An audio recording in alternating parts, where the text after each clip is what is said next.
Planète Excursion à San Salvador. Dans cette émission, nous allons visiter plusieurs sites importants de la culture maya, dont le site archéologique de Tazumal, de San Andrés, Casablanca et Joya de Serén. En avion, en bateau, à cheval ou en vélo, nous parcourons la planète. Bienvenue à Planète Excursion. Mon nom est Luc Lapierre et je serai votre guide dans cette grande aventure hors des sentiers battus. Dans cette série, nous visiterons des sites archéologiques, des déserts, des villes, des volcans, des îles, des forêts, des plages, pour y découvrir la diversité humaine et biologique. Laissons derrière nous cette civilisation technologique et allons nous perdre dans la nature à la recherche des bases de la vie que notre société moderne nous a fait oublier. Bon voyage et bonne excursion!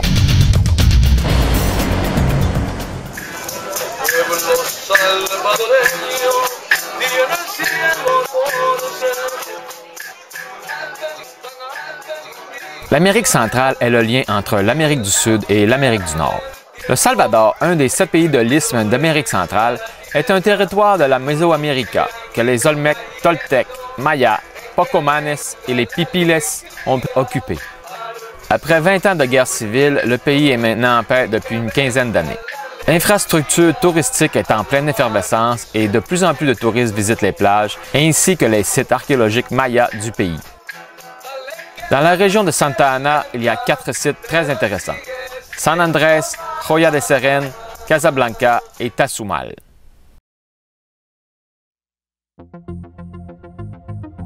Stanley H. Boggs, un archéologue américain né en 1910 et décédé en 1991, a été nommé comme le père de l'archéologie du Salvador. Le site de Tazumal a commencé à être excavé par M. Boggs en 1942. Les archéologues estiment que les premières traces de civilisation auraient débuté 5000 ans avant Jésus-Christ et qu'il aurait été abandonné vers 1200 de notre ère. La technique de conservation a été très controversée. Celle-ci consistait à envelopper les structures avec une couche de béton. Après un effondrement d'une pyramide en 2004, Concultura, le ministère de la Culture du Salvador et une équipe d'archéologues salvadoriens ont découvert des nouvelles pièces de céramique, des sculptures et des éléments d'architecture qui suggèrent une histoire beaucoup plus complexe de l'invasion, de l'occupation et de l'influence de la civilisation maya en provenance du Mexique. Suite à l'effondrement, Tazumal et une douzaine de ruines de la région ont fourni des nouvelles informations sur l'ancienne Mésoamérica. Ceci renforce la thèse que les Mayas ont eu un lent déclin au lieu d'une chute brutale de leur civilisation. Les édifices érigés avant leur chute n'étaient pas abandonnés, mais remodelés avec des styles architecturaux différents, dus à une mutation culturelle, à l'invasion et à l'immigration d'autres tribus. Concultura a même annoncé que le béton n'allait pas être remis en place. Au contraire, ils annoncèrent que le béton qui entourait cette pyramide depuis 60 ans allait être totalement enlevé. Malgré ces tourments, les ruines mayas de Tazumal sont considérées comme le site le plus important et le mieux préservé du El Salvador. Les artefacts trouvés sur ce site prouvent que Tazumal couvrait une superficie de 10 km². Il était connecté aux autres sites de la région. Les habitants entretenaient des liens commerciaux avec les autres villes aussi loin que Teotihuacan au Mexique. Sur le site de Tazumal, les archéologues ont découvert cette reproduction précolombienne en terre cuite qui représente le dieu du printemps, Xipetotec. Il était vénéré par les Toltecs et les Aztèques. Les cérémonies qui lui étaient consacrées commençaient par des sacrifices humains. Les victimes étaient percées de flèches afin que le sang inonde le sol comme une pluie fertilisante. Puis le sacrificateur leur arrachait le cœur encore palpitant et revêtait leur peau qu'il appelait les vêtements d'or.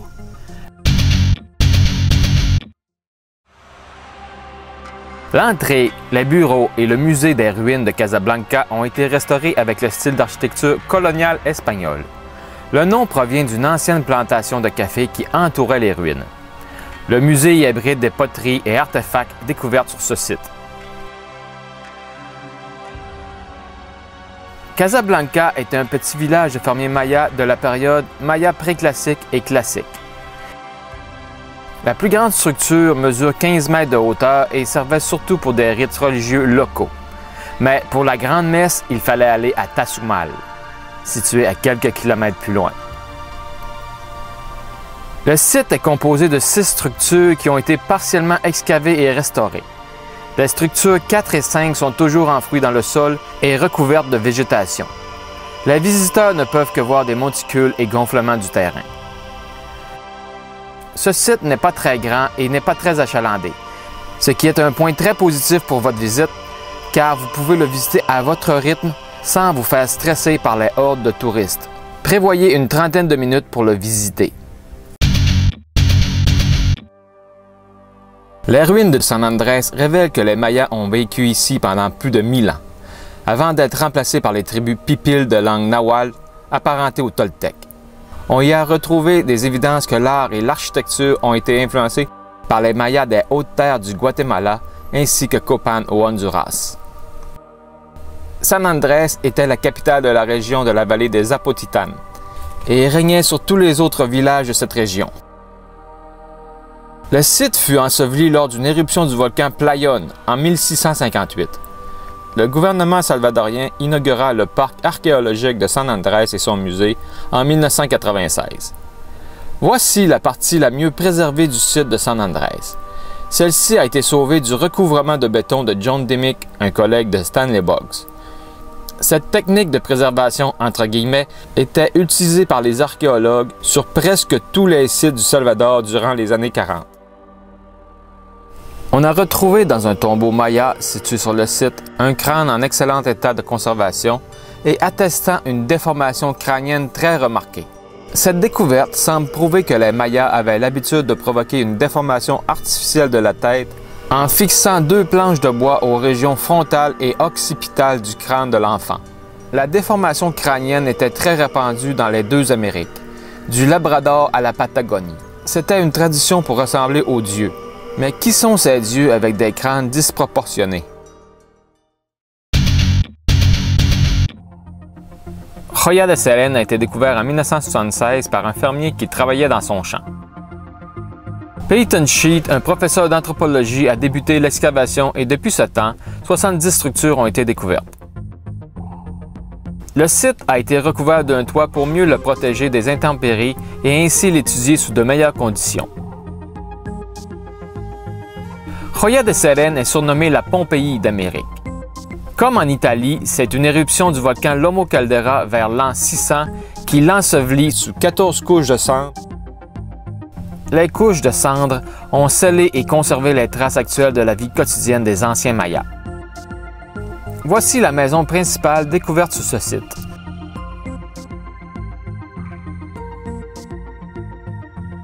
Il y avait aussi des bâtiments de ferme, des entrepôts, une clinique médicale et même un bain sauna.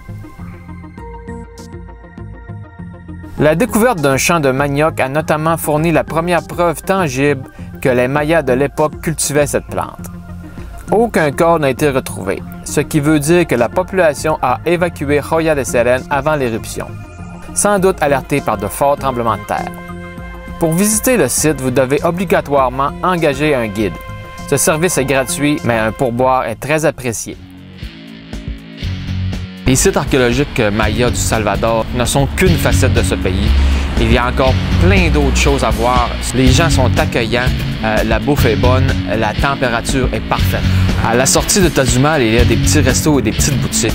Je vous conseille fortement d'aller manger du yuca et chicharrón, le mets traditionnel des Mayas. Délicieux. Vous devez avoir votre propre moyen de transport car les services de transport en commun sont dangereux et pas très rapides. Alors, El Salvador, yes!